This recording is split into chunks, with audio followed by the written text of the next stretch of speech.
Welcome back. This is Chile Davis, and I'm back to do another video.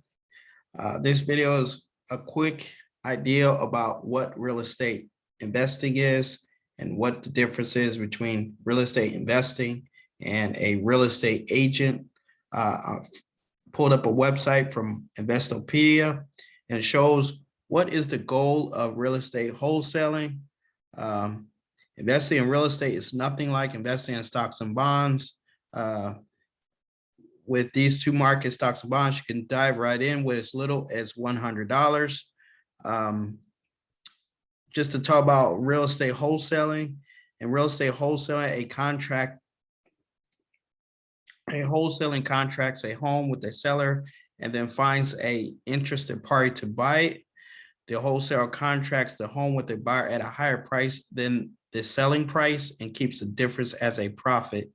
Real estate wholesalers generally find and contract on distressed properties. Unlike flipping, a real estate wholesaler doesn't do any renovations or any carryovers or no costs. So what does this mean? If I'm a real estate investor, what I do is I go around, let's say I find a home that should be worth roughly $100,000. I find it in distressed or behind on mortgage payments. And notice this part where it says real estate wholesalers finds contracts with distressed properties. Distress could mean that the property, like I said, is not being paid for, or it could be vacant. So nobody knows who owns it, or according to the taxes last paid, that person is deceased. So wholesaling is basically you're finding something that is undervalued at the time. And what you do is you go off and you find a particular person that is willing to pay, let's say, they are willing to pay a finder's fee. So that's what wholesaling is. It doesn't require you to be a real estate agent. It does require you to have knowledge and experience about what to look for. So it's a skill. It's not just randomly happens. So it goes on and says, what is real estate wholesaling? Real estate wholesaling is a short-term business strategy used to make big profits. Contrary to what you think, real estate wholesaling has nothing to do with retailing, wholesaling. The wholesaler sells a large quantity of goods to a retailer who packages it and sells it to a consumer as a higher price because of the volumes of goods to the retailer. The wholesaler can charge the retailer as much price as a lower price. So again, we talked about this house that's really truly worth $75,000, and the wholesaler sets up a contract with the initial owner of the property and just says that he has the right to present the property to a buyer. So now what happens is that there's buyers out there who they can look to properties. They look, to purchase 10 to 12 properties a month. And this is where a wholesaler comes in. They get the assignment fee. Maybe the wholesaler is paid $20,000. The then buyer of the property can buy it and then push up the property by fixing it up and doing what other needed required fixes to make the home become the full after value of the full $100,000. So that's the basics of wholesale. Here's a contract that I've got here. It just shows a standard purchase level agreement, and it has, example, earnest money, cash to the seller, total purchase price. And like I said, we're saying that this home is worth $100,000. We know that, but we're willing to give the person in distress situation $70,000. We set it up. We take this property over to a buyer. The buyer then buys the property at $70,000. We get a commission, could be 5%, could be 10%. We don't know. It is signed off, and then the money is placed in escrow until the deal finally closes. Now, on the flip side, we have real estate agent. A real estate agent is a little different. A real estate agent is a licensed professional who arranges real estate transactions, putting buyers and sellers together. So we go back to putting buyers and sellers together. when you're working wholesale as a wholesaler or as a real estate investor, you only need 1, 2, or 3, which is cash, expertise, or credit. That's all you need.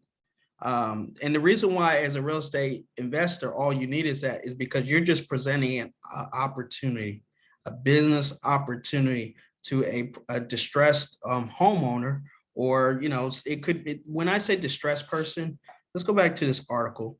When I say distress, this could mean that the property owner is about to go through a divorce. The property owner is about to move out of town. The person that inherited the property could be from their parents and they don't want to live there. It could be a number of issues. So you, as the wholesaler or as the real estate investor, that's your job, to find out why this property is distressed and to kind of underbid the price on the property. Okay. And the only skill you need is one of the 3. You need cash. If you don't have the cash, you go to a buyer. And like the number 1 portion in here is expertise.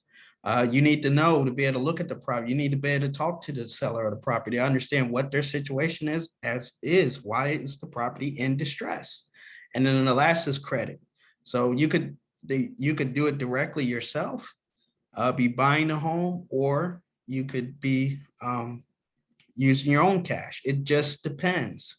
Like I said, you could just present the property to a buyer under a contract. And again, there's several financing options out there. So let's go back to what an agent is. And again, a real estate agent is a licensed professional who arranges real estate transactions, putting buyers and sellers together. Now, when you see that word license, that means that you have to have a real estate license from the state on which the property resides. Okay. So here's the 3 takeaways. A real estate agent is a licensed professional who represents a buyer or seller in a real estate transaction. A real estate agent who usually works with commission and is being paid a percentage. So again, let's go back to the $100,000 home.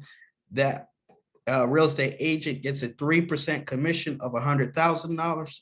So that's basically roughly $3,000. He gets paid that.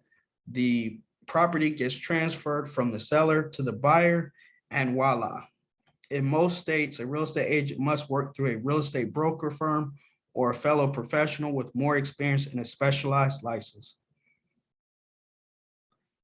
Okay, how does a real estate agent work? Real estate agents usually specialize either commercial or residential. So in this case, we were basically talking about residential. I'm not going to go deep into a lot of different aspects, but in this case, we're talking about residential home. Agents who work for buyers search for available properties that match the buyer's price range and wish list. The agent often looks at the past sales data on the comparable properties to help prospective buyers come up with a fair bid. Now, this is where all that expertise comes in as a wholesaler. The expertise as the wholesaler, he basically does all those same similar jobs. He doesn't flip. All he does is present the investor, he could present the company to a friend. And so in real estate wholesaler contracts a home with a seller and then finds an interested party. Now that interested party could be another business. It could be another entity. It could, it just says interested party. The wholesaler contracts a home with the buyer at a higher price than the current seller and keeps the difference as a profit. That's it. That's all that happens. The wholesaler just gets the property out of the sellers and gets it into the new. So the person is like a pass-through. That's all they're doing. They're handling a piece of paper and they're assigning the property to a new person. That's it. In the real estate agent, it is all documented from the beginning of the sale to the very end of the sale. Who is the actual seller and who is the actual buyers, all documented. And when that title of that property is exchanged, it's going to say who the seller was and who the buyer is. And that commission is going to be given to the real estate agent. So basically the small difference between the real estate investor and the real estate agent is that one is managing the contract. The real estate investor is just managing a contract. They're just putting their money in so that they can get a profit, or the real estate wholesaler. And they have to have one of the three items, either cash, expertise, or credit. Because as investors, in general, investors work as a group. Investors usually work as a group with wholesalers to find those properties. The real estate agent is basically end to end. There's a home out there, there's a seller. The seller doesn't want to do all the marketing, doesn't want to do all the legwork. The real estate agent puts the sign in the front yard, and boom, the house is on the market. And the agent must have a license to set up that contract and get that commission. So that was my quick video on the difference between a real estate investor / wholesaler versus a real estate agent. And again, it's when you want to be a real estate wholesaler or investor, you don't necessarily have to have cash or credit. All the cash or credit, all that means is you have access to the cash or credit. I'm going to give you a quick view right here. If you're a real estate investor, there's cash money funds up to $300 and something thousand, as low as 3.45 in the current marketplace. And this is what you call other people's money. So that's what all it is in real estate investing: access to large cash pools, or access to buyers that can purchase the property for you, and then you get a portion of the profits. While the real estate agent, it is based on a legal binding contract that says, hey, you are selling property A to person B for a set fee. So I want to thank you for watching. Thank you for listening. Please like, share, and leave your comments below.